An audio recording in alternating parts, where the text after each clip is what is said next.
Sometimes it's very difficult to deal with grief, especially when it's so tragic. But I've many times said, sometimes that grief unites us, just like we are united in grief here today. And I think that in our republic, we need gallant sons and patriots.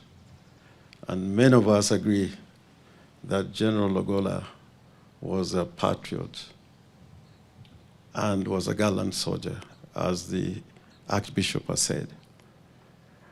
I have had times that I've met him in the village,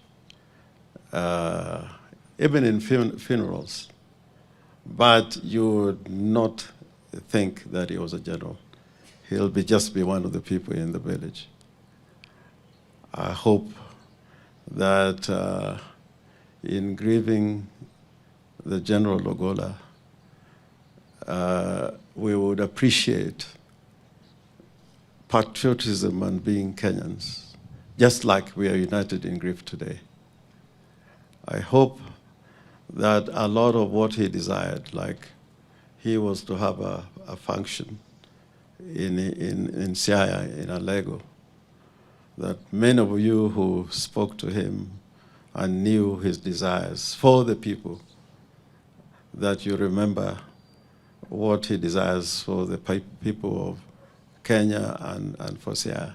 I also hope that in this time of grief and in fellowship, you have fellowship in grief,